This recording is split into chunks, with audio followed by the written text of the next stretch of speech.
दैनिक जागरण का संपादकीय डिक्टेशन। गति 100 शब्द प्रति मिनट।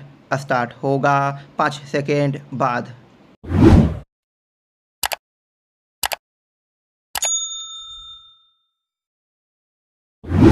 स्टार्ट।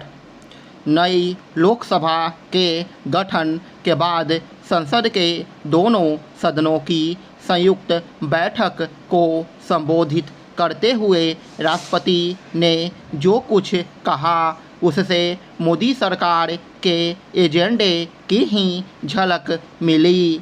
यह स्वाभाविक भी है क्योंकि ऐसे अवसरों पर राष्ट्रपति का अभिभाषण सरकार की रूपरेखा को ही रेखांकित करता है।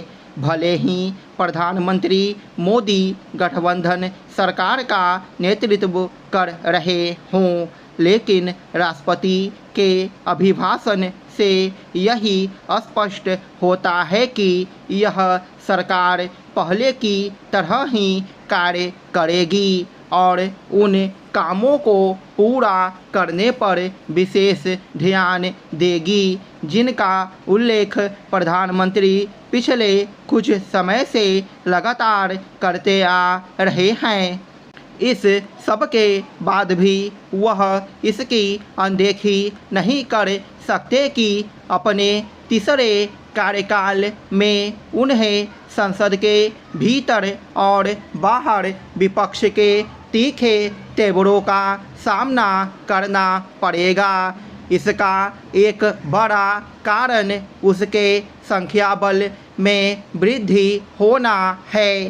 संख्याबल में वृद्धि के चलते विपक्ष को जहां लोकसभा में नेता प्रतिपक्ष का पद हासिल हुआ है, वहीं दूसरी ओर उसका मनोबल भी बढ़ा है। बीते 3-4 दिनों में संसद में जो कुछ हुआ उससे विपक्ष के बढ़े हुए मनोबल का ही पता चलता है। विपक्ष का उत्साहित होना स्वाभाविक है, लेकिन उचित यह होगा कि वह विरोध के लिए विरोध वाले रवैये का परित्याग करे। इसके स्थान पर उसे रचनात्मक विरोध का परिचय देना चाहिए। दुर्भाग्य से फिलहाल इसके आसार कम ही हैं और इसका संकेत राष्ट्रपति के अभिभाषण के कुछ बिंदुओं पर विपक्षी नेताओं की अनावश्यक आपत्ति से मिलता है।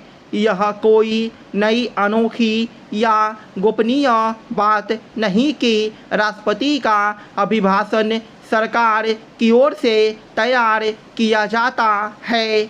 आखिर ऐसे में यह कहने का क्या मतलब कि उनका अभिभाषण तो सरकारी भाषण है? ऐसा तो होता ही है। यह आश्चर्यजनक है कि विपक्ष ने राष्ट्रपति के अभिभाषण के उन बिंदुओं पर भी हंगामा किया जिनका कोई औचित्य नहीं था। जब राष्ट्रपति ने प्रतियोगी परीक्षाओं के प्रश्न पत्र लीक होने की समस्या पर दलगत राजनीति से ऊपर उठकर ठोस उपाय करने की ज़रूरत जताई तो विपक्ष को यह रास नहीं आया। क्या यह एक तथ्य नहीं कि बीते 5 वर्षों में केंद्रीय स्तर के साथ ही राज्य स्तर की भी अनेक प्रतियोगी परीक्षाओं के प्रश्न पत्र लीक हुए हैं? विपक्ष तब भी आपे से बाहर होता हुआ दिखा जब राष्ट्रपति ने अपने अभिभाषण में आपातकाल के काले कारनामों को याद किया। आखिर विपक्ष और विशेष रूप से कांग्रेस आपातकाल के जिक्र मात्र से क्यों भड़क जा रही है? कांग्रेस नेता आपातकाल का उल्लेख भर किए जाने से जिस तरह बिदक रहे हैं उससे तो वे यही साबित कर रहे हैं कि आपातकाल का स्मरण किया जाना क्यों आवश्यक है। यह हैरानी ही नहीं, चिंता का भी विषय है कि कांग्रेस को आपातकाल के स्मरण पर भी आपत्ति है। बेहतर होगा कि सरकार का विरोध करते समय विपक्ष तनिक तार्किक रवैया अपनाए। गत दिनों राहुल गांधी ने वायनाड लोकसभा सीट से इस्तीफा देकर रायबरेली से सांसद रहने का फैसला किया। उत्तर प्रदेश के चुनाव परिणाम से कांग्रेस के अंदर यह विश्वास पैदा हुआ है कि अगर राहुल गांधी ने वहां ध्यान दिया तो अगले आम चुनाव में पार्टी की स्थिति बेहतर हो सकती है और लोकसभा में अंकगणित बदल सकता है। क्या इस चुनाव परिणाम के आधार पर माना जा सकता है कि उत्तर प्रदेश सहित उत्तर भारत में कांग्रेस के दिन वापस लौट सकते हैं? स्टॉप।